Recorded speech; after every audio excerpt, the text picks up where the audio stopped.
महिषासुर असुर कुल का एक अत्यंत पराक्रमी और बलशाली दैत्य था। उसका नाम महिषासुर इसलिए पड़ा क्योंकि वो इच्छानुसार महेश भैंसे का रूप धारण कर सकता था। उसके पिता का नाम रंभासुर और माता असुरानी महिषी मानी जाती है। इस कारण उसमें भैंसे जैसा स्वरूप और स्वभाव दोनों थे। जन्म से ही वो असाधारण शक्ति का धनी था। उसके भीतर जन्मजात युद्ध कौशल और रूप बदलने की अद्भुत शक्ति थी। बचपन से ही उसमें अहंकार और क्रूरता दिखाई देती थी। युवा होते ही महिषासुर ने सोचा कि उसे अमरता प्राप्त करनी चाहिए। वो कठोर तपस्या करने लगा। उसकी तपस्या इतनी भयानक थी कि तीनों लोग कांप उठे।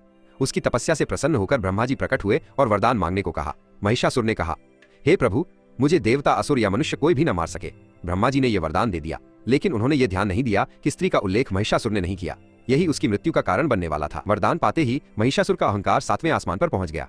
अब उसे कोई मार नहीं सकता। इस विश्वास ने उसे अत्याचारी बना दिया।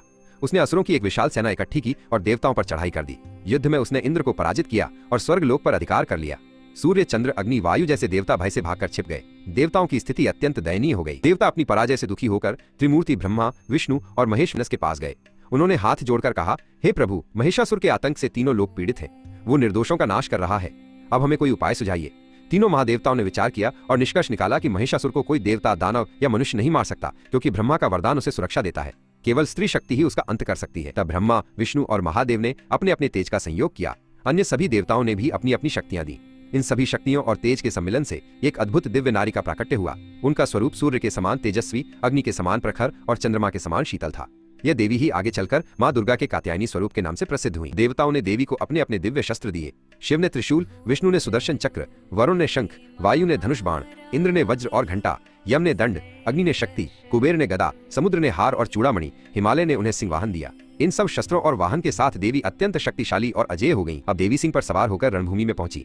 उनके तेज से आकाश प्रकाशमान हो गया। महिषासुर ने जब उन्हें देखा तो हंसकर बोला, क्या एक स्त्री मेरी शक्ति को चुनौती दे सकती है?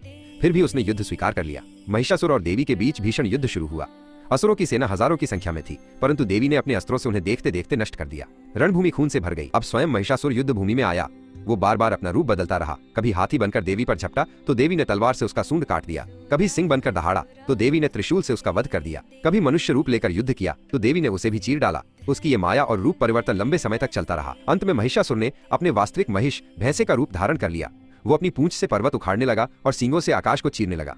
उसने देवी के सिंह को गिरा दिया और स्वयं देवी पर झपटा। तभी देवी ने उसके सीने पर पैर रख दिया।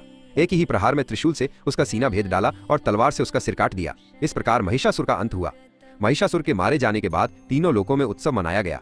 देवताओं ने अपने अपने लोक पुनः प्राप्त किए और देवी की स्तुति की। उन्होंने कहा, हे माँ, आपने अधर्म और अत्याचार से हमें मुक्त किया। आपकी महिमा अनंत है। तब से माँ को महिषासुर मर्दिनी कहा जाने लगा। नवरात्रि के छठे दिन माँ कात्यायनी की पूजा की जाती है।